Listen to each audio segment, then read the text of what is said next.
하나님 말씀은 마가복음 8장 1절부터 10절까지 먼저 읽겠습니다.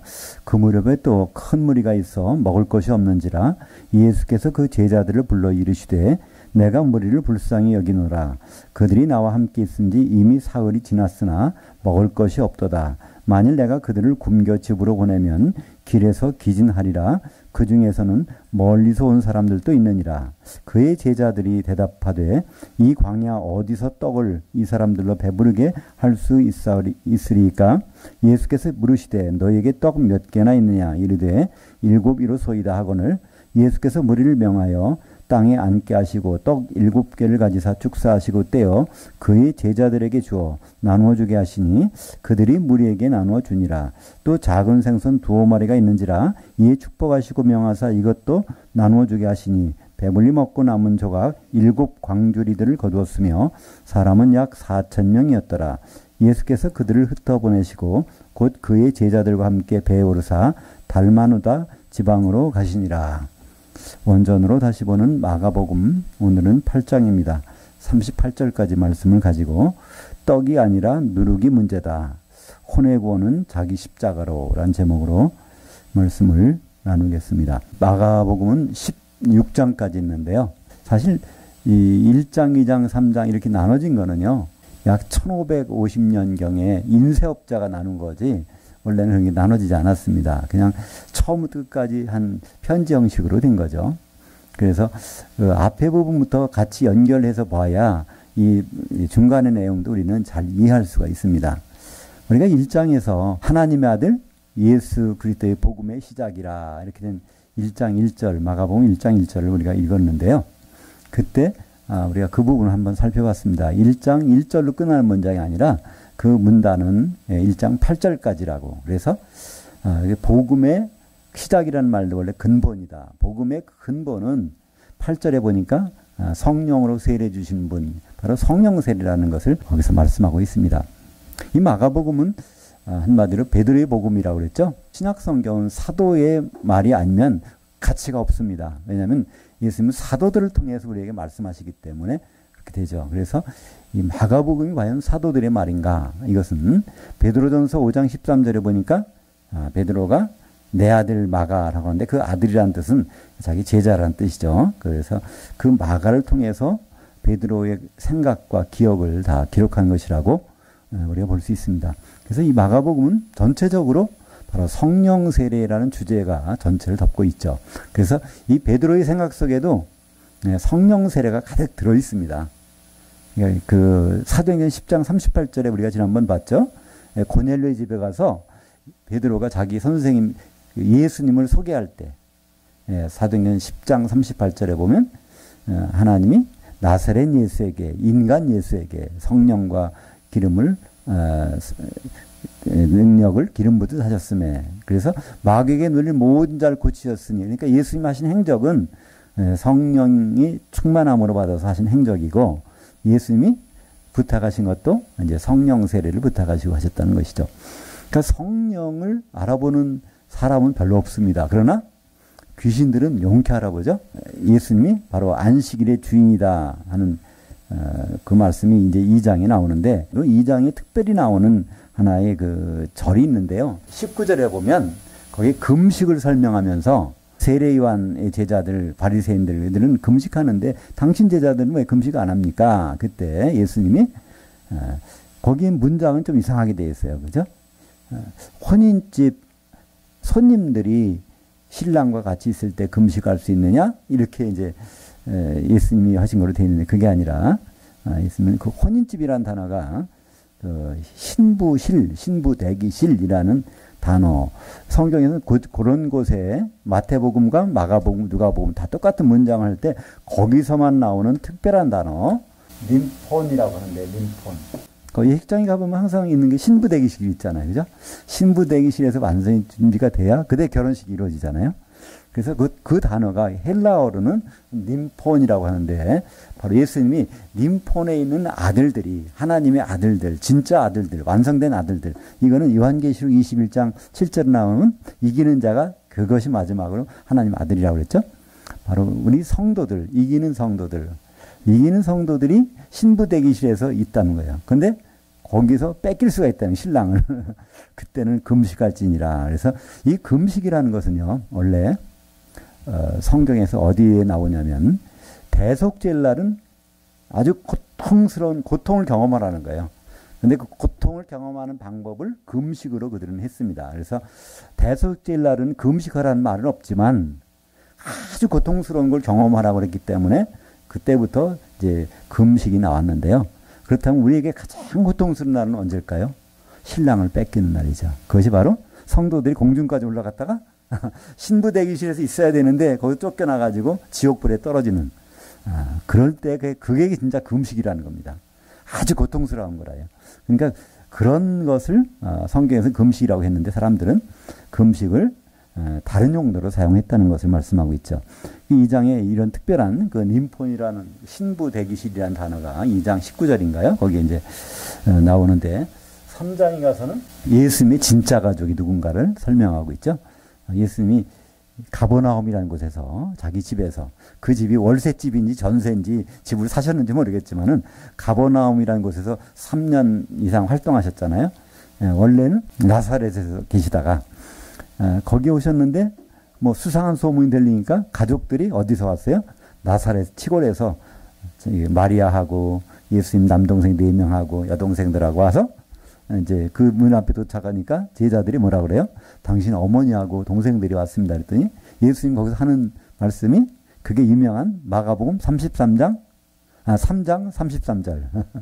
누가 내 어머니고 누가 내 형제들이냐 하면서 하나님 뜻대로 행하는 자만이 그 예수님의 가족이라는 겁니다. 이것은 우리에게도 지금 중요한 메시지를 주죠. 우리는 그냥 하나님 자녀다, 하나님 자녀다 그러는데요. 하나님 자녀라면은 예수님의 가족이잖아요. 근데 진짜 예수님의 가족인가 아닌가. 그리고 구분할 수 있는 방법이 됩니다. 그리고 이제 4장에 가서는 그 씨 뿌리는 비유가 나왔죠. 근데 씨 뿌리는 비유를 예수님 뭐라고 말씀하셨냐면 이 씨 뿌리는 비유를 알지 못하면 모든 비유는 모른다는 거예요. 아무것도. 그만큼 씨 뿌리는 비유가 중요한데 사람들은 그걸 잘 모르죠. 그리고 일부러 그걸 모르게 하셨다는 겁니다. 왜냐하면 예수님이 제자 되기 원하는 사람들만 이해하도록 하는 내용이 씨 뿌린 자의 비유이기 때문에 그렇게 하셨는데 결국은 씨 뿌린 자는 이 비유는 뭐라고 했죠? 교회라고 그랬죠. 추수 때 와서 알곡을 모으시는 것이고 알곡은 곡간에 쭉정이는 불에 태우시는 것이니까 바로 이 씨 뿌리는 비유는 교회 완성인데 사람들은 자기 마음밭에 씨를 뿌린다 그래요. 이상하게. 그죠? 그러니까 아주 예수님이 나중에 추수해서 떡을 만드셔야 되는데 예, 곤란하게 되시겠죠. 이제 5장에 가서는 군대 귀신인데 원래 단어는 군단이라고 하면 로마에서 당시에 가장 큰 군 조직체 6,000명의 보병이 있고 거기에 다른 이제 병들이 합해가지고 있는 그런 것인데 한마디로 군단 귀신이 들어왔다면요. 귀신만 6,000마리 이상이 들어있는 한 사람 속에 그런 일들이 벌어진다는 것을 거기서 누구에게 제자들에게 알려주시려고. 그러니까 이 갈릴리 건너서 가다라 지방 그 지방에서는 하신 일이 그거 한 가지예요. 그거 끝나자마자 바로 다시 갈릴리 건너오셨어요. 그러니까 그것은 거기 사람 전도하려고 하신 거 아니죠. 그리고 그 군단 귀신 나간 사람이 주님을 따라하겠다니까 따라오지 말라고 그랬잖아요. 그 사람 데리고 다니면 뭐 전도가 쉽겠죠. 군대 귀신 들어왔던 사람이 여기 이렇게 살아가지고 이렇게 해서 이렇게 다닌다 그러면요. 왜냐면 소문이 났을 테니까. 그냥 쇠사슬을 뚝뚝 끊었다잖아요. 그냥 워낙 힘이 세가지고. 근데 너 따라오지 말라고 그랬죠. 그건 사도들에게 바로 이 영적인 세계가 그냥 호락호락한 것이 아니다. 굉장히 체계적이고 그들은 끊임없이 활동하고 있고 또 그들의 무대가 어디라는 것 그리고 그들은 어디로 간다는 것. 누가복음 8장 31절에 보면요. 그들이 뭐라 그래요? 우리를 왜 때가 안 됐는데 무저갱이다가 늘러가십니까? 그래서 귀신에 갈 곳은 무저갱이라는 것. 우리 불신자가 하는 것은 음무라는 것. 이 모든 것들을 우리는 거기서 확인하게 되는 것이죠. 지난 이제 6장에서는 두 가지가 나왔는데요. 세례 요한이 정치판에 끼어들어갔다가 이제 개죽음 당하는 그런 일이 벌어지는데 그 위에 오병이어의 사건이 나옵니다. 오병이어의 사건을 통해서 우리가 기억해야 되는 것이 있습니다. 예수님 뭐라고 말씀하시죠? 예, 너희가 먹을 것을 주라는 거예요. 그죠? 사도들이 그리고 사도들에게 그걸 나눠주셔서 사도들이 나눠주게 하고 그 다음에 사도들이 다 걷어서 12 바구니에다가 가득 걷게 됩니다. 그러니까 모든 것은 사도들을 통해서 하시겠다는 거예요. 이 떡은 뭘까요? 근본적으로 이 떡은 우리에게 식량 먹고 사는 떡이 아니라 생명의 양식을 예수님은 반드시 사도들을 통해서 주시겠다는 것을 거기서 말씀하고 계신 것이죠. 그러니까 우리는 많은 말씀들, 많은 좋은 책들 읽을 수 있어요. 그러나 사도들의 말씀이 아닌 떡은 이상한 겁니다. 예수님은 반드시 사도들을 통해서만 주시고 그것은 지금 우리가 주어진 것은 신약 성경입니다. 네, 지난 시간에 7장에서 하나님의 계명과 사람의 전통, 사람들이 사람의 전통 때문에 하나님의 계명을 자꾸만 이렇게 흐리게 하고 무시하고 있다는 겁니다. 예수님이 그러죠? 너희가 부모한테는 적당히 해도 그걸 하나님께 예물만 드리면 아무렇게 해도 괜찮다. 이렇게 하고 있다고 이렇게 자기들이 전통을 만들어내 가지고 그렇게 하고 있다는 겁니다. 지금도 우리 교회에서는 그런 일들이 많이 있죠.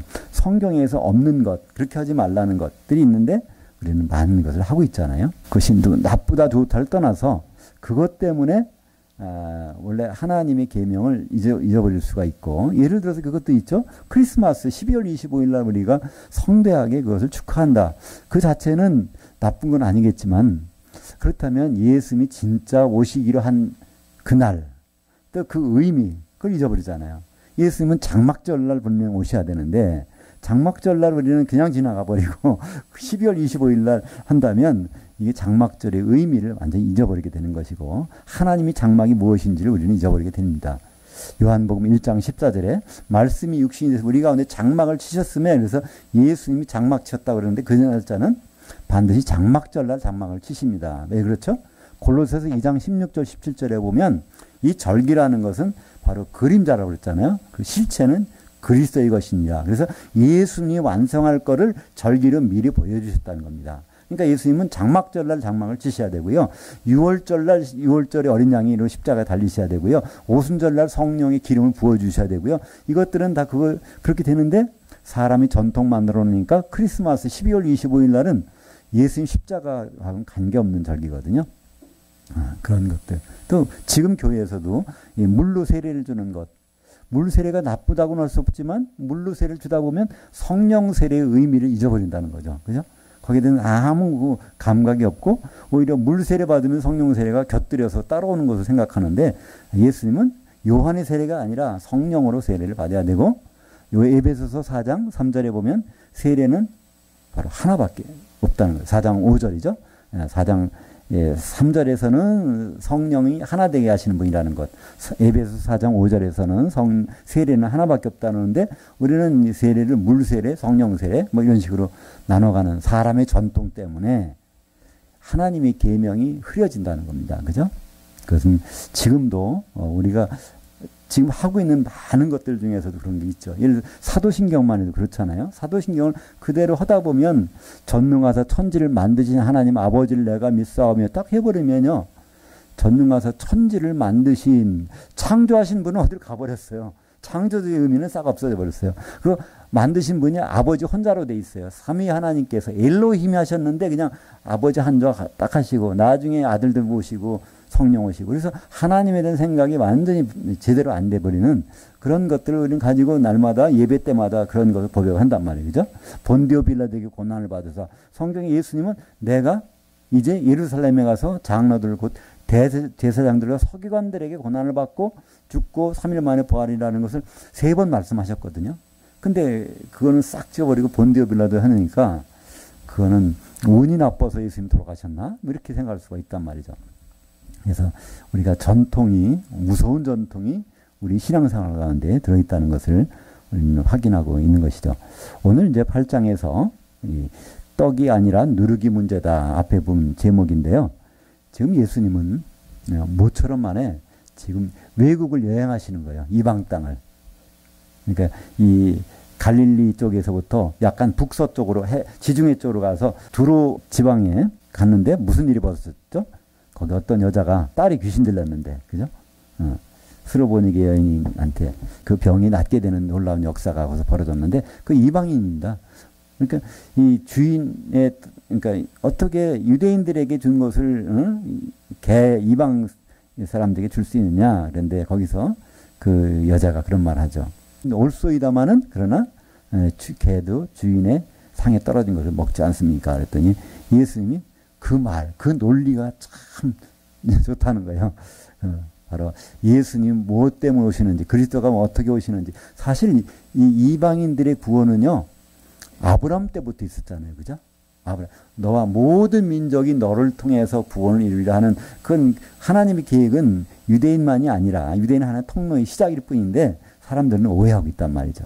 근데 이 이방 땅에서 그 여인이 그 말을 하는 것을 듣고 예수는 거기서 칭찬하시는 것을 봅니다. 다시 이제 지중해를 따라서 북쪽으로 올라가면 시돈이라는 그 항구가 나오고요. 거기서 다시 이제 동쪽으로 쭉 돌아가면 갈릴리의 북서쪽인 데가볼리 지방이 나오는데요. 이 데가볼리라는 것은 데가라는 건 데카, 열이라는 뜻이고요. 볼리라는 것은 폴리스, 도시, 10개의 로마식 도시들이 이렇게 그 당시 유대식 도시가 아니라 10개의 그 로마식 도시들이 있는 이방 땅 지역을 쭉 얘기하는 거죠. 그쪽을 둘러가지고 이제 이렇게 오시는데 여기 무리들이 따라오고 있어요. 얼마 동안? 보니까 이게 벌써 사흘이나 따라다니는 사람들. 이 사람들이 그러니까 이방인들인데 예수님을 쭉 따라다녀서 사흘 동안 먹지도 못하고 온 사람들. 그 오병이어인 누구들에게죠? 유대인들에게. 이 칠병이어의 사건은 누구들에게요? 이방인들에게. 이 사람들은 그냥 그 동네에서 예수님 만난 것이 아니에요. 벌써 사흘 길을 이미 예수님을 따라서 이렇게 온 사람들. 그래서 이 사람들에게 제자들 얘기를 하니까 제자들이 그러는 겁니다. 여기서 어디 떡을 살 데가 없다는 거예요. 이 광야고 여기 완전히 돈이 있어도 안 된다는 겁니다. 지난번에 그랬죠? 이거 200데나리온의 돈이 있어야 이걸 살 수 있는데 돈만 있으면 살 수 있다는 거예요. 근데 여기는요. 돈이 있어도 살 수가 없는 이 동네에서 어떻게 하겠냐는 거예요. 근데 예수님은 뭐라고 말씀하시죠? 너에게 뭐가 있냐? 니들이 있는 거로 줘야 되는데 그러니까 여기 떡 7덩어리가 있다는 겁니다. 그래서 그걸 가지고 이제 주시는데 마찬가지 방법이에요. 반드시 예수님 직접 주시는 것이 아니라 사도들에게 줘서 사도들이 반드시 그걸 나눠 갖게 하는 겁니다. 그래서 거기다 물고기 두어 마리도 마찬가지 방법으로. 그래서 오병이어의 사건이나 칠병이어의 사건이나 원칙은 비슷합니다. 사도들을 통해서 주시는데 오병이의 사건은 유대인들, 칠병이의 사건은 이방인들. 그러니까 유대인이나 이방인이나 예수님 주시는 생명의 떡은 반드시 먹을 수가 있다는 건데 그건 누굴 통해서요? 이 사도들을 통해서 주시겠다는 것을 말씀합니다. 그리고 나서 그렇게 먹은 사람이 약 4,000명. 지난번보다는 적은 것 같죠? 그러나 의미적으로는 더 큰 거예요. 그때는 그 동네 사람들 이렇게 보이는 사람들 5,000명인데 이거는 3일길을 해외에서 그쪽까지 따라와서 온 사람들 4,000명이면 이건 보통이 아니겠죠?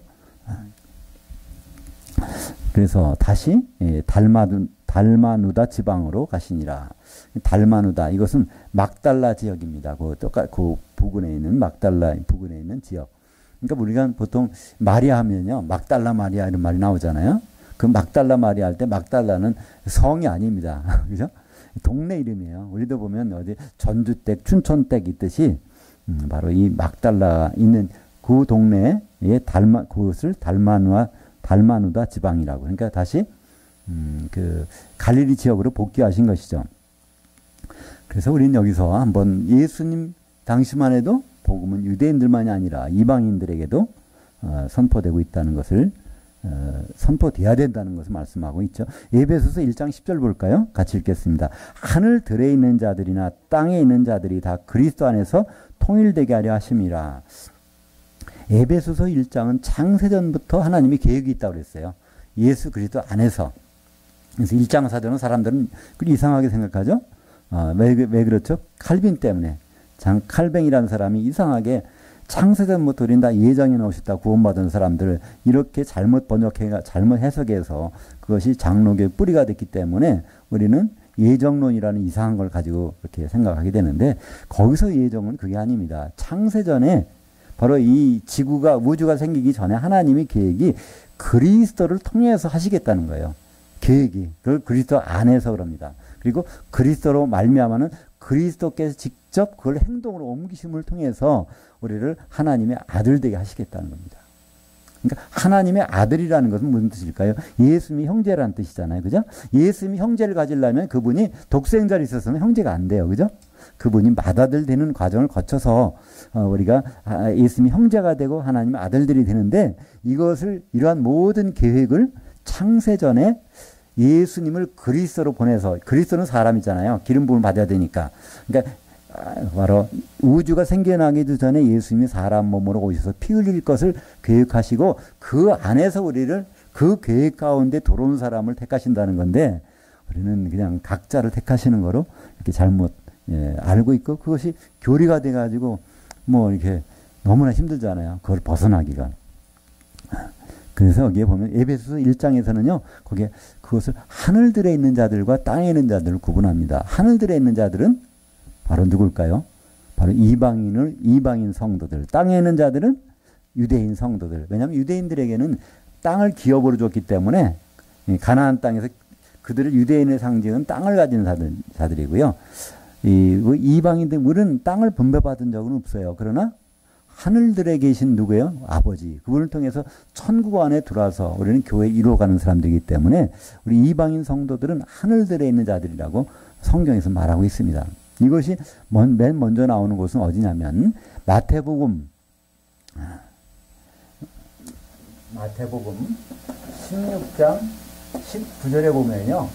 여기 천국 열쇠가 나오죠. 그때 네가 땅에서 매면 하늘들에서도 매여 있을 것이요 땅에서 풀면 하늘들에서 풀려 있으리라. 그때 거기는 하늘이 아니라 하늘들이거든요.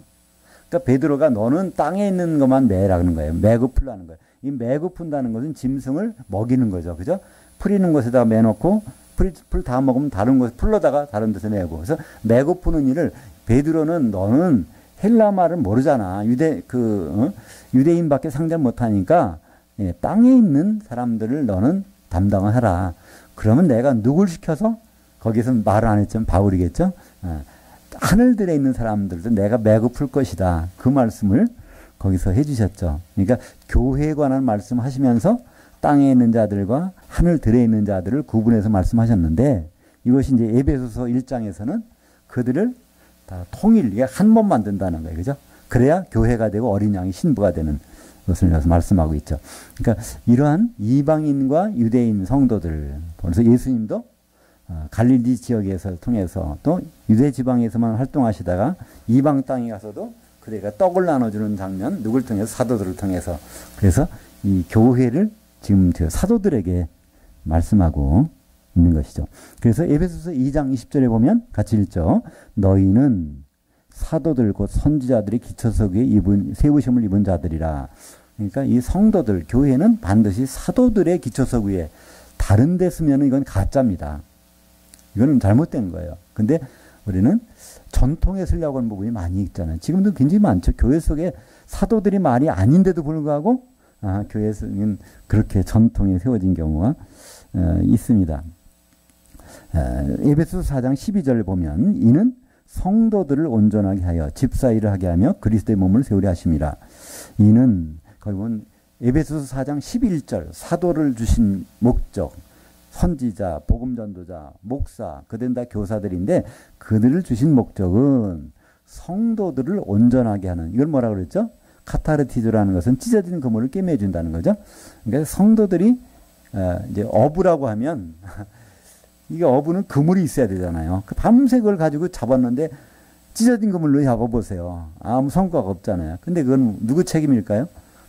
사도들로부터 목사님까지 그물을 꿰매주지 않아서 우리는 그물을 온전한 거 갖고 있다고 그러지만은 그렇지 않잖아요. 이거 얼마나 찢어진 데가 많습니까? 이거 번역하는 과정에서 너무나 찢어졌어. 그래서 이거는 하나님의 뜻을 담을 수가 없어요.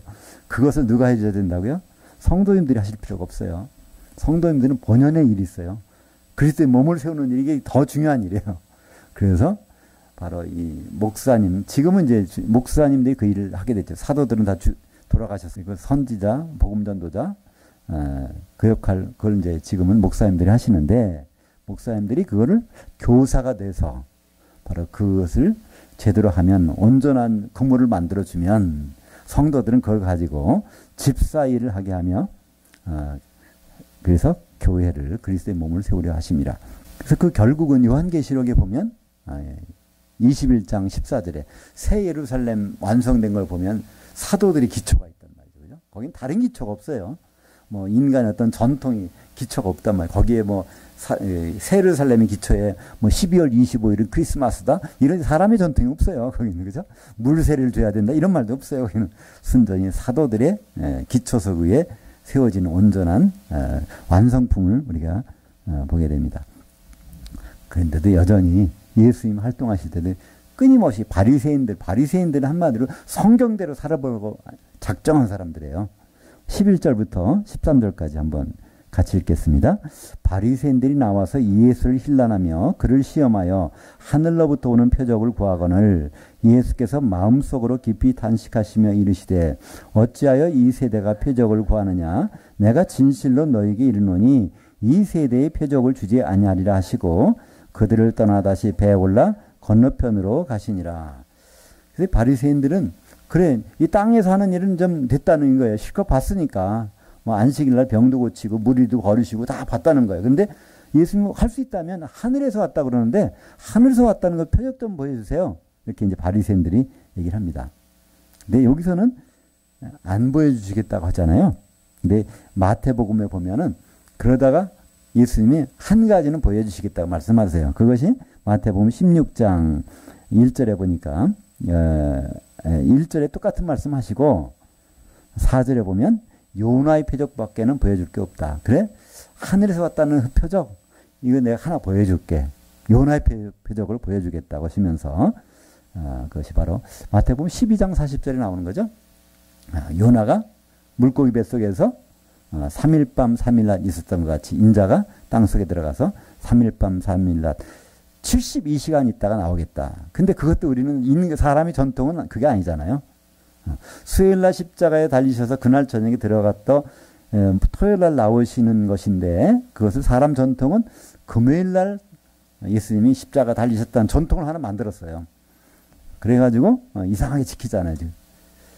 금요철의 효시가 그거잖아요. 예수님 십자가에 달리신 날 우리가 발 뻗고 잘 수 없으니까 철야 기도를 합시다. 그래서 시작된 게 그거 아닙니까? 근데 의도는 좋지만 사람이 전통 시간을 잘못 정해가지고 뭐 이상하게 돼가는 거죠. 결국은 예수님은 바로 72시간을 땅속에 있다가 나오셨고 우리는 여전히 우리 전통은 그게 아니다 이렇게 하고 있는 거죠. 14절부터 21절까지 같이 읽겠습니다. 그들이 떡 가져오기를 잊었음에 배에 떡 한 개밖에 그들에게 없더라. 예수께서 경고하여 이르시되 삼가 바리새인들의 누룩과 헤롯의 누룩을 주의하라 하시니 그들이 서로 수군거리기를 이는 우리에게 떡이 없음이로다 하거늘 내가 떡 5개를 5,000명에게 떼어줄 때에 몇 바구니를 들을 거두었느냐 이르되 12이니이다. 또 7개를 4,000명에게 떼어줄 때에 조각 몇 광주리를 거두었더냐 이르되 7이니이다. 이르시되 아직도 깨닫지 못하느냐 하시니라. 지금 이동하는데 갑자기 떡이 한 것밖에 없었어요. 예수님 마침 뭐라고 하셨어요? 바리새인과 사두개인들의 바리새인들의 누룩과 헤롯의 누룩을 주의하라. 이 말씀하시니까 제자들 먼저 찔렸어요. 야, 떡 이게 모자랄 것 같구나. 큰일 났다 생각하니까 예수님이 그렇잖아요. 떡이 모자르고 남고 하는 게 문제가 아니라는 거예요. 왜 문제가 아니었죠? 아니 떡 5개 가지고 5,000명 먹고 남았고 떡 7개 가지고 4,000명 넘고 남았는데 떡이 양이 문제가 아니라는 거죠. 뭐가 문제라는 거죠? 떡이 질이 문제라는 겁니다. 그죠? 떡은 반드시 뭘 줘야 돼요? 사도들을 통해서 사도들은 누구한테 받을까요? 그것을 예수님을 통해서. 그러니까 예수님이 손을 거친 떡을 사도들이 나눠주는 거 그건 충분한데 지금 문제가 될 수 있는 거는 뭐가 문제가 된다고요? 누룩이 들어가는 문제가 됩니다. 지금 예수님이 나눠주신 떡 5병이어하고 7병이어 사건 부분 나오는데 유대인들은 5병이어 사건, 이방인들에게는 7병이어 사건이 있었는데 여기에는 다 떡들이 누룩이 들어간 떡입니다. 그죠? 사람들이 먹는 거니까 평소에 먹는 거니까 절기 때가 아니니까 거기엔 뭐가 들어가 있어요? 누룩이 들어가 있잖아요. 근데 그 누룩을 우리는 사실 떡보다는 떡 속에 누룩이 들어간 것을 조심해야 된다는 겁니다. 이거는 이제 한마디로 예수님이 이 떡을 나눠주신 것은 예수님이 생명의 떡이라는 걸 말씀하신 요한복음 16장에는 바로 그거잖아요.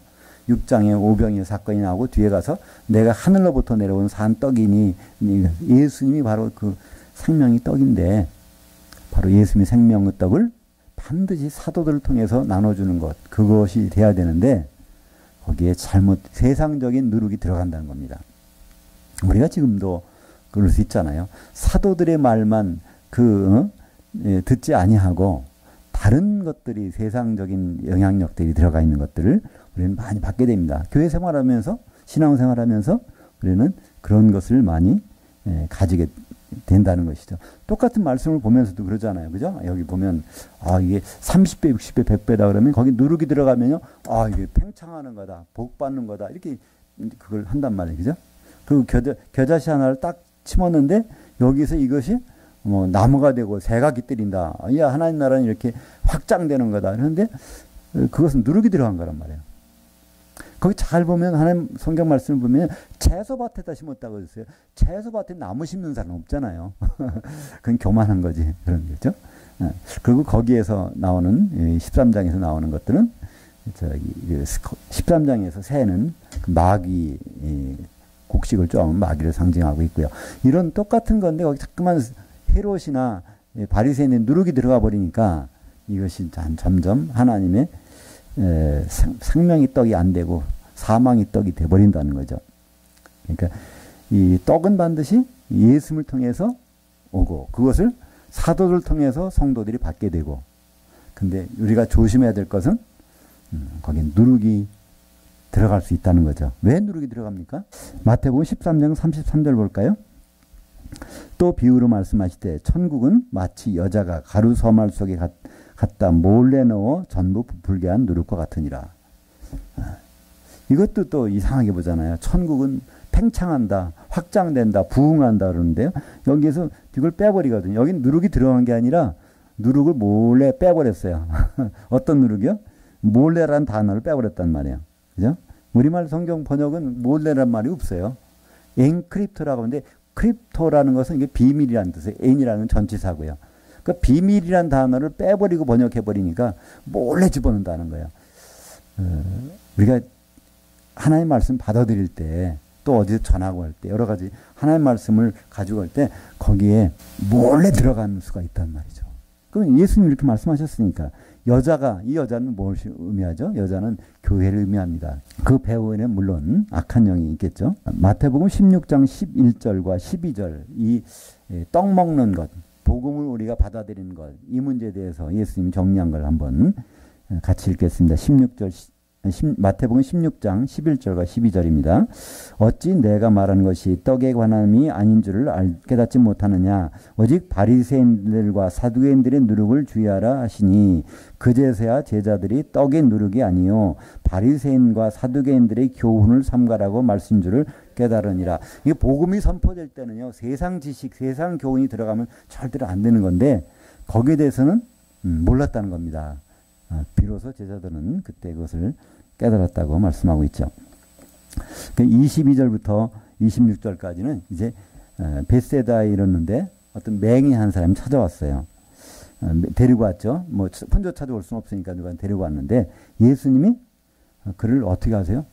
사람 없는 데를 데리고 나가세요. 몰래 고쳐주세요. 이게는. 그러니까 예수님은 가급적이면 이걸 숨기려고 그래. 일을. 근데 사람들은 어떻게 해요? 자꾸만 전하려고 그래. 이렇게. 전하려고. 지금도 마찬가지잖아요. 지금도 사람 자꾸만 전도해야 된다는 거예요. 말씀 전해야 된다는 거예요. 근데 왜 이것을 예수님은 이렇게 하실까요? 잘못 전할까 봐. 제대로 알지 못하고 막 전해보세요. 그러면 예수님 원래 의도가 어긋난단 말이에요. 그러니까 예수님은 6월절날 십자가에 달리셔야 되는데 막 잘못 전하면 다른 사람 다른 날을 갖다가 예수님 십자가 박을 수도 있는 거예요. 그죠?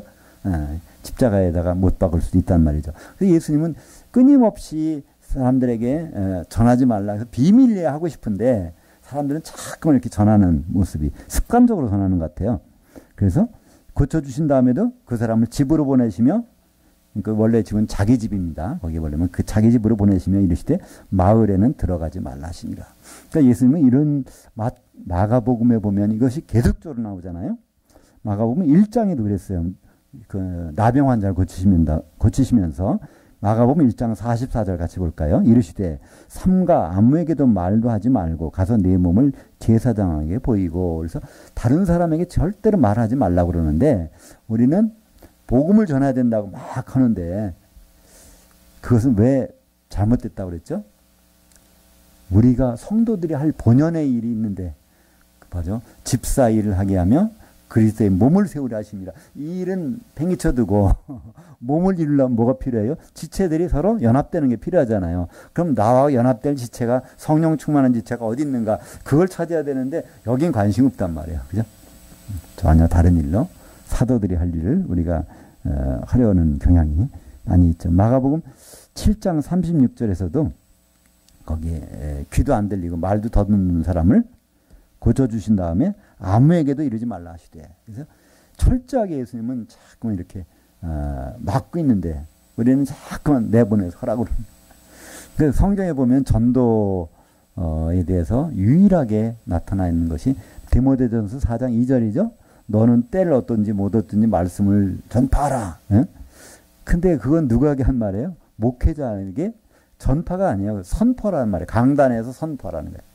목사는 눈치 보지 말고 강단에서 뭐가 제대로 선포하라. 그 단어를 성도들에게 막 전도하라고 해버리니까 하나님의 의도하고 실제 이루어지는 일이 전혀 다르게 간다는 것을 볼 수 있습니다. 얼마나 사람의 전통이 무서운가.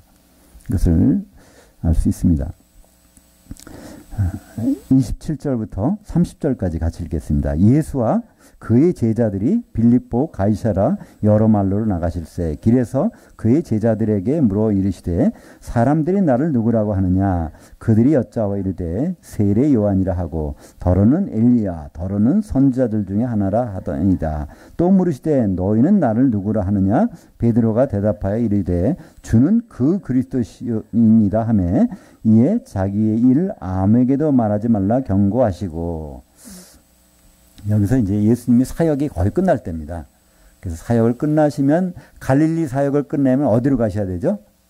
예루살렘 가셔야 되는데 예루살렘 남쪽입니다. 그런데 가이사라 빌립보는 맨 북쪽이에요. 북쪽으로 가셔서 이제 어떻게 보면 수학여행이라고 할 수도 있어요. 거기 가서 이제 품평회를 하는 거예요. 그동안 사람들이 날 누구라고 하느냐. 결국은 선지자라고 한다는 얘기예요. 왜냐하면 세례요한도 선지자고 엘리야, 에레미야 선지자고 이렇게 사람들이 선지자로 알아본다는 거예요. 선지자도 그리스도는 그리스도입니다. 그죠? 그리스도라는 것은 기름 부음을 받는 사람이잖아요. 그래서 선지자, 왕, 그리스도예요. 그죠? 근데 이 대답은 확실한 대답이 바람직한 대답이 아니었어요. 그걸 어떻게 알 수 있죠? 베드로가 당신 주님은 그 그리스도이십니다. 그러니까 여기서 예수님이 칭찬해 주시잖아요. 이걸 내게 알게 하니는 사람이 아니라 바로 하나님께서 나에게 계시로 알려주셨다. 그 말을 받으면서 그래 나는 이제 예루살렘에 가서 나는 권한받고 죽을 거야. 제물될 그리스도를 여기서 예수님 말씀하시는 거예요. 베드로가 그 순간만큼은 정신이 반짝 들어서 정신이 들었다기보다는 하나님의 계시가 임해가지고 사람들은 예수님을 선지자 그리스도라고 알고 있지만 저는요 그렇게 생각 안 합니다. 저는요 제물 되실 그리스도라고 그렇게 고백하는 거예요. 그래서 그랬더니 칭찬을 딱 해주시잖아요. 그때야 비로소 예수님은 그때서야 비로소 자기가 예루살렘에 가서 고난받고 십자가에 죽으실 것을 말씀하시고 바로 그리스도라는 것을 다른 사람에게 얘기하지 말라 이렇게 하시더라고요. 마태복음에는 이 부분이 상세하게 나와 있습니다. 그래서 여기서는 정관사가 붙어 있어요. 바로 그 그리스도, 제물 되실 그리스도. 우리는 그 레위기에 보면 얼마나 많은 제물들이 있었는지 몰라요. 그 제물들을 매년 드려야 돼요. 왜 그럴까요? 그 효력이 이렇게 오래 안 가니까. 그 왜 그렇게 오래 안 가죠? 진짜가 아니니까. 진짜는 바로 예수님. 그래서 예수님이 온전한 제물입니다. 예수님은 온전한 헌금이시고요. 예수님은 온전한 모든 그 예물이세요. 그래서 우리는 사실은요, 하나님께 헌금 드릴 필요가 없어요. 드리면 오히려 이상하게 되는 거예요. 왜냐하면 우리가 만약에 헌금을 드린다고 해보세요. 헌물을 드린다고 해보세요. 하나님께. 그러면 예수님이 헌물 자격이 조금 모자라서 우리가 좀 보충해 드리는 것밖에 안 된단 말이에요. 그죠? 그래서 우리는 하나님께 헌물이나 헌금 드릴 필요가 없어요. 그러나 이건 있어요. 하나님은 그 헌물을 기뻐하신다. 그 제물을 기뻐하신다. 그러니까 우리가 드릴 수 있는 유일한 제물, 헌물은 어디 나오죠? 로마서 12장 1절. 그러므로 너희 몸들을 하나님이 기뻐하신 거룩한 하나의 산 제물로 만들어서 하나님 앞에 쓰라는 거예요. 예배란 그런 거란 거예요. 그죠? 우리가 예배라는 것은 진짜 제물 한번 대보라는 거예요. 예수님 몸이 대보라는 거예요. 그럼 하나님이 그 몸을 제물로 받으신다는 거죠. 그죠? 우리는 그래서 그거를 드려야 되는데 그냥 헌금을 내 가지고 이 정도면 내가 됐죠 하면서 할 일 다 한 것처럼 생각한단 말이죠. 그죠? 하나님은 돈이 필요하신 분이 아닙니다. 하나님은 다른 재물이 필요하신 분이 아니라 하나님은 예수님을 만나고 싶어 하세요. 예수님 몸을 만져보고 싶어 하신단 말이에요. 그죠? 어떤 몸이요? 우리가 만들어내는, 우리가 이루어지는 그런 몸이 예수님, 하나님께는 헌물이고 헌금이고 그렇죠. 그렇다고 우리가 지금 통상적으로 하는 헌금은 그러니까 용어가 좀 잘못된 거죠. 그것은 원래 연보라고 해야 됩니다. 연보.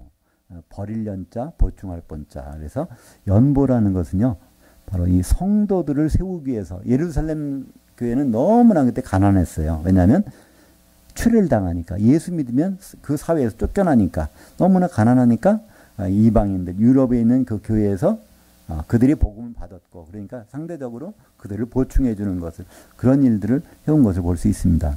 그리고 11조라는 것도, 율법이 11조는 없어졌어요. 율법이 11조는요, 레위인들에게 주는 겁니다. 그들에게는 땅을 안 줬기 때문에 레위인들은 뭐 하는 사람들이에요? 성전에서 예배 드리는 사람들이에요. 근데 레위인들은요, 일거리가 없어져서 성전이 없어져 버렸으니까. 그러니까 레위인이 없어졌는데 그걸 우리가 율법이 11조를 누구한테 주는 거예요? 목사님이 레위인들이라고? 아니에요. 그건 절대로 않습니다. 그러니까 그래서 율법이 11조는 드릴 데가 없는 거예요. 지금 성전도 없어지고 성전에서 드리는 레위인도 없어졌기 때문에. 그러나 율법이 있기 전부터 아브라함이 드렸던 11조, 그것은 의무의 11조가 아니라 하나님의 은혜를 생각났을 때 하나님을 찬송하는 수단으로 바로 멜기세덱에 드리는 겁니다. 멜기세덱은 예수님이죠. 예수님의 몸이죠. 바로 예수님의 몸을 세워가는 일에 바로 우리는 11조를 드리는 것이고, 그 11조는 의무의 11조가 아니라 하나님을 찬송하는 수단이라는 것이죠. 멜기세덱이 너를 내 대적의 손에서 구원해내신 그 여호와 하나님을 찬송할지니라 했더니 아브라함이 알아듣고 바로 찬송하는 것이 11조로 찬송한단 말이죠. 그래서 우리는 우리가 전통으로 하는 것도 하나님의 계명에 따른 것이 얼마나 우리가 혼돈에 사용되고 있는지를 다시 보게 됩니다. 베드로가 고백한 그 그리스도는 어떤 그리스도냐면요, 에베소서 1장 4절과 5절에 나오는 그리스도입니다. 한번 같이 보죠. 곧 창세전에 그리스도 안에서 우리를 택하사 우리로 사랑 안에서 그 앞에 거룩하고 흠이 없게 하시려고 그의 기쁘신 뜻대로 우리를 예정하사 그리스도로 말미암아 자기의 아들들이 되게 하셨으니, 요 그리스도, 창세전부터 하나님이 계획하고 있던 그 그리스도, 그냥 선지자 그리스도가 아니고 왕의 그리스도가 아닌 바로 제물이 되실 그리스도, 피 흘릴 그리스도, 이 피 흘릴 그리스도라는 계획을 세워놓고 바로 천지를 창조하셨어요. 그 다음에 바로 예수님이 사람으로 몸으로 오셔서 십자가에서 피를 흘리셔서, 그래서 그리스도로 말미암아, 계획은 그리스도 안에서, 실행은 그리스도로 말미암아, 그래서 하나님의 아들들, 하나님의 아들들은 다른 말로 예수님의 형제들, 예수님의 형제들이 바로 교회잖아요. 그죠? 그래서 이 일은 창세전에 바로 누굴 통해서? 그 그리스도를 통해서, 바로 그분이요, 주님이 바로 그분 아니세요? 그런 거예요. 그죠? 세례 요한이나 엘레야, 에레미야, 사람들은 이렇게 선지자의 일부라고 하지만 그것도 틀린 말은 아니지만, 지금 예수님이 질문하시는 것은, 예루살렘으로 가기 전에 질문하시는 이것은 바로 예루살렘에 가서 바로 골고다에서 십자가에 제물 되신 그리스도, 바로 여기에 베드로가 이 고백을 합니다. 31절부터 33절까지 같이 읽겠습니다. 인자가 많은 고난을 받고 장로들과 대제사장들과 서기관들에게 버림받아 죽임을 당하고 사흘 만에 살아나야 할 것을 비로소 그들에게 가르치시되 드러내놓고 이 말씀을 하시니 베드로가 예수를 붙들고 항변하며 예수께서 돌이키사 그의 제자들을 보시며 베드로를 뿌짖어 이르시되 사탄아 내 뒤로 물러가라 네가 하나님 일을 생각하지 아니하고 도리어 사람 일을 생각하는도다 하시고. 네. 여기 보면 예수님은 이렇게 말씀하셨어요. 분명히 인자가 많은 고난을 받고 장로들과 대제사장들과 서기관들에게 버린 말이에요. 여기 빌라도가 아니에요. 본디오 빌라도라는 자리가 없단 말이에요. 근데 이 자리에다가 본디오 빌라도를 넣어가지고 우리는 신앙 고백을 해왔지 않습니까? 여기서는 분명히 이 대상이 왜 장로들 곧 대제사장들과 서기관들일까요? 율법 담당하는 자들. 그러니까 율법을 통해서 죄가 없고 흠이 없다는 것을 인정받은 다음에 십자가에 어린 양이 되셔야 흠 없는 어린 양이기 때문에 우리의 죄가 다 해결되는 거지. 그 점검을 안 거치면요. 본디오 빌라도에게 해버리면요. 그건 율법이 죄가 있는 점들이 해결이 안 된 거기 때문에 아무 소용이 없어요. 그러니까 예수님은 십자가 달리시기 전에 반드시 장로들, 대제사장들과 서기관들에게 율법 담당한 사람들에게 흠이 없는 것이 확정된 다음에 십자가에 달리셔야 하는 절차가 반드시 있어야 된다는 것을 말씀하십니다. 그래서 그것은 죽임을 당하고 부활하는 것. 이것을 고린도전서 15장 3절에는요. 성경대로 죽음을 당하시고 성경대로 부활하시고 그러니까 죽고 부활하시는 것도요. 예수님은 성경대로 이 성경은 구약 성경이죠. 그죠? 신약 성경이 기록되기 전의 얘기니까 구약 성경대로 죽으시는 것도 성경대로 그러니까 성경 어디에 예수님이 죽으시는 것이 나오죠? 모든 성경은 바로 누굴 통해서 예수님을 증언한 거라고 그랬으니까 요나서 1장 17절에 보면 거기에 요나가 3일 동안 물고기 뱃속에 있었던 그 사건은 뭐라고요? 예수님의 그림자라는 겁니다. 그죠? 요한복음 5장 39절에 그렇게 돼 있으니까요. 요한복음 5장 39절에 성경, 구약 성경은 영생 목적이 아니라는 거예요. 구약 성경 용도는 구약 성경 잘 지켜서 우리가 구원받는 것이 용도가 아니라 예수 그리스도를 증언하는 것이라는 거예요. 그러면 요나서도 구약 성경이잖아요. 요나서의 요나를 갖다가 거기서 기록해놓은 그 내용을 보면 이것 바로 예수님 그것을 기록했기 때문에 율법의 1.1획도 예수님은 다 이루신다는 겁니다. 그죠? 그래서 그분은 72시간을 땅속에 있지 않을 수가 없는 분이에요. 왜냐하면 율법을 이루시기 위해서. 살아나시는 것도 초곡절날 살아나셔야 돼요. 그죠? 무교절 기간 중에 안식일 다음 날에 바로 부활하셔야 된단 말이죠. 그래서 이 모든 것들이 율법을 성경대로 죽으시고 성경대로 부활하셔서 그런 일이 바로 하나님 일이에요. 근데 베드로는 여기서 갑자기 또 그런 일이 있어서는 안 됩니다. 사람의 일 이제 바꾸는 장면이 나옵니다. 그러니까 여기 보니까 어떻게 사탄아 물러가라. 그럼 베드로가 사탄이라는 얘기가 아니잖아요. 사탄이 지금 베드로 생각 속에 막 그런 생각을 집어넣어서 한 거예요. 그러니까 예수님 앞에 있는 사도에게 그 사도도 이렇게 사탄이 장악을 하는데 그 순간에 그죠? 우리가 한눈 팔면 얼마나 쉽게 우리는 사탄의 장악이 될까요? 그죠? 그래서 사탄도 사실은 뭐 귀신의 왕이니까 그 무서워하는 게 뭐가 있다고 그랬죠?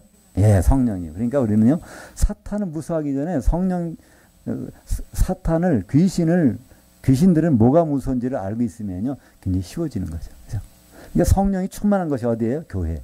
그러니까 진정한 교회라면 우리는 사탄이 틈타지 못합니다. 음부의 권세가 이길 수가 없어요. 근데 왜 교회가 어려워지고 힘들어지고 쪼개질까요? 진정한 교회가 성령이 말라버렸거나 진정한 교회가 아직은 못 되니까 그럴 수가 있겠죠.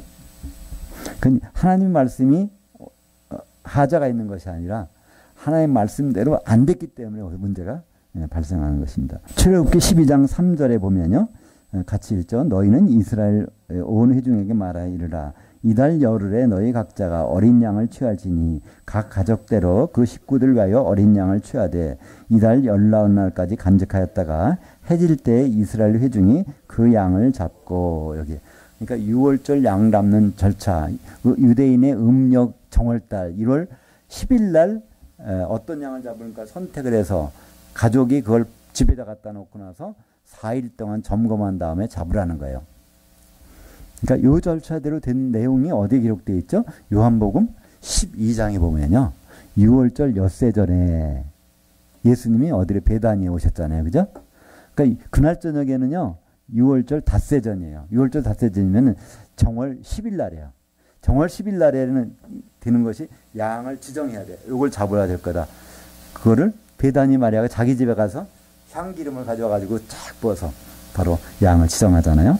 그러니까 성경대로 죽으시기 위해서 미리 다 준비하시는 겁니다. 주일에는 출애굽기를 시작했어요. 출애굽기 이제 이번에 들어오는 주일에는 2장인데 거기는 이제 모세가 자기 이제 어머니 요게벳에서부터 태어난 장면이 기록되거든요. 근데 우리가 거기서 이렇게 한번 생각해 볼 거는요. 400년 동안 종살이 한 다음에 나와야 돼. 그러면 하나님은요. 그걸 미리 준비하시는 걸 볼 수 있어요. 모세가 80세 때 나오잖아요. 그죠? 그러니까 출애굽 80년 전에 벌써 요게벳은 임신을 해야 돼. 미리 그 전에. 그래서 모세가 태어나야 된단 말이에요. 그죠? 이 모든 것들. 우리는 갑자기 이스라엘 백성들이 애굽에서 막 우리 못 살겠습니다. 노예 너무 힘들어요. 도와주세요. 그러니까 하나님은 그래? 그럼 너 좀 기다려. 모세 뭐라고 해서 이게 아니란 말이에요. 그죠? 400년 노예 생활이 끝나기 바로 80년 전에는 모세가 태어나야 되니까 81년 전에 임신을 시키시고 그 다음에 그를 태어나게 하시고 또 여러 가지 과정을 통해서 자기가 누구랑 알게 하신 다음에 그래서 이제 하시는 모든 과정들을 볼 수 있습니다. 우리는 너무나 쉽게 생각하는 게 있어요. 그러나 하나님은 모든 절차를 절대로 초월하지 않으십니다. 그러니까 우리가 이제 지옥이라는 것도요. 지옥? 우리 하나님 그거 뭐더러 하시고 없애시면 되지. 근데 그게 아니라니까요. 형제들 사랑을 안 하는, 형제 사랑에 실패하는 사람들이 있으면 그들을 1000년 동안 가둬둘 곳이 있어야 되니까 하나님은 그걸 미리 말씀하셨고 예수님은 마태복음 5장 22절에 지옥에 대해서 말씀하시잖아요. 형제에 대해서 노하는 자, 또 미련한 자, 라가라고 하는 자. 거기 가기대로 돼 있다는 겁니다. 우린 그냥 하나님이 불공평하다. 왜 예수 믿으면 지옥, 천당 가고 안 믿으면 지옥 가게 하실까? 그게 성경을 보면 우리 생각이 잘못된 것이지 하나님의 생각은 그렇지 않습니다. 34절부터 38절까지 같이 읽겠습니다. 무리와 그의 제자들을 불러 이르시되 누구든지 나를 따르려거든 자기를 부인하고 자기 십자가를 지고 나를 따를 것이니라. 누구든지 자기의 혼을 구원하고자 하면 잃을 것이요 누구든지 나와 복음을 위하여 자기 혼을 잃으면 구원하리라.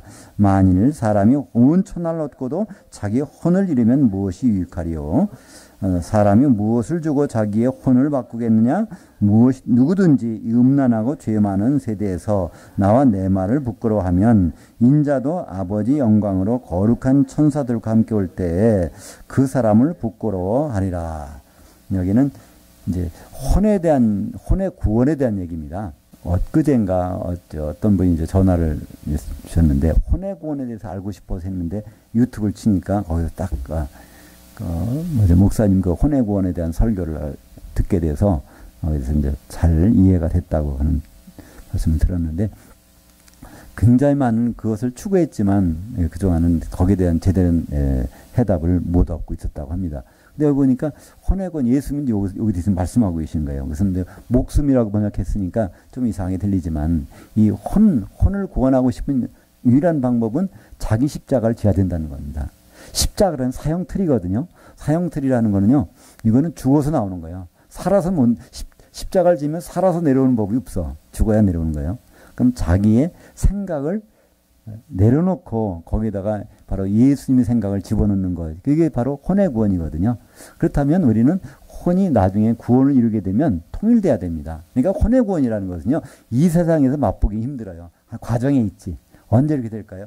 우리가 온전한 그분의 몸을 이루는 순간, 우리가 온전한 한 머리이신 예수 그리스도가 우리 머리가 되시는 순간 우리는 혼의 구원. 그러니까 모든 지체가 그 예수님의 혼으로 움직여지는 그 순간이 올 테니까 그때 가서 이루어지는 것인데 그렇게 하는 과정에 오늘 보니까 바로 35절에 나와 복음을 위해서 자기 혼을 잃으면 그러니까 우리 생각을 내려놓고 예수님과 복음의 달로 채워넣어야 된다는 거예요. 그죠?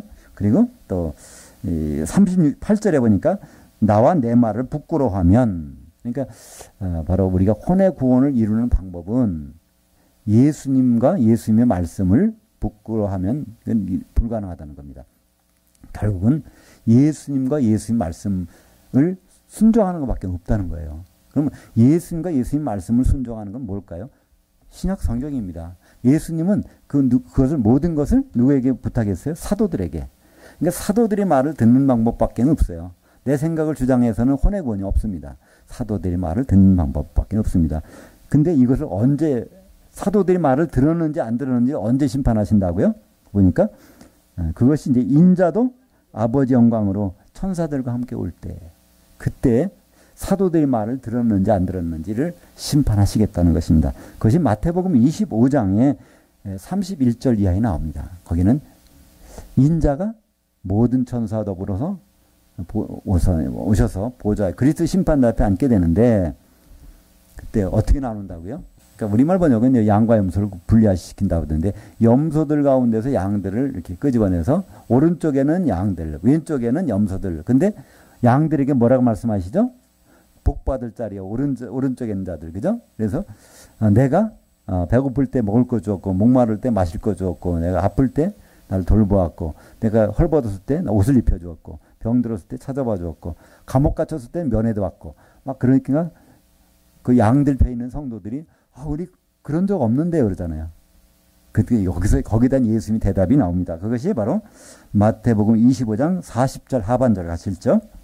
너희가 여기 내 형제들 중에 지극히 작은 자 하나에게 한 것이 곧 내게 한 것이니라 하시고, 지금 그리스도 심판대 옆에 예수님 형제가 쭉 앉아 있다는 거예요. 그게 누굴까요? 그리스도 심판대 옆에서 예수님이 재판장이고 그 옆에 있는 12명의 사도들. 그게 어디 나오죠? 마태복음 19장 8절에 보면 사도들에게 너희들이 12보좌에 앉아서 12지파를 심판하게 하리라. 이스라엘 12지파는 우리 성도들이 영적인 거기에 이제 요 장면인데, 여기 있는 내 형제들 중 지극히 작은 자 하나에게 한 것이 바로 나에게 했다는 거예요. 그러면 이 신약 성경에 보면은 지극히 작은 부분도 있다는 거예요. 유다서 이거 읽어볼 필요 있나? 요한 2서 이거 너무 짧은데 요한 2서는 어디 부녀들에게 쓴 것 같대. 그럼 나하고 난 남자인데 그러니까 여러 가지로 하찮게 보는 경우도 있단 말이에요. 어떤 사람들이 이런 말도 해요. 바울의 편지는 이건 복음 가치가 없다. 바울 편지 읽지 말라. 히브리서는 읽을 필요가 없다. 요한계시록도 잘 모르는, 이렇게 무시하는 사람도 있단 말이에요. 근데 예수님은요, 여기 있는 내 형제들 중 지극히 작은 자 하나에게 한 것. 그러니까 이 사도들이 기록한 작은 부분까지라도 다 대접해서 그걸 존중해 주는 것. 그 예수님의 말을 존중해 주는 거고요. 바로 예수님을 존중하는 거라고 인정하는 것입니다. 그러니까 양과 염소의 구분은 바로 사도들의 말을 우리가 정말 존중하느냐, 아주 우리가 보기에는 하찮은 부분이라고 할지라도 하나님께 그렇지 않다는 겁니다. 이것이 바로 그리스도의 심판대에서 다루는 부분입니다. 근데 사도들의 말은 한마디로 뭘까요? 사도들의 말은 한마디로 교회 기초 세우는 거잖아요. 그죠? 그러니까 사도들의 말을 잘 들었다는 얘기는 뭘까요? 교회의 기초로 거기에 서 있는 거예요. 사도들이 말을 안 들었다는 얘기는 교회의 기초석 바깥에 있는 거죠. 가는 거. 그것이 바로 혼의 구원의 기준이 됩니다. 그것이 됐다면 혼의 구원, 영의 구원은 각자 받는 거지만 혼의 구원은 예수 그리스도의 몸을 통해서 받는 것이 바로 혼의 구원이죠. 그래서 혼의 구원을 어떻게 이룰 것인가, 예수님은 직접 바로 그리스도 심판대에서 되리라는 것을 우리에게 말씀하셨습니다. 기도하겠습니다. 하나님 아버지, 참 감사합니다.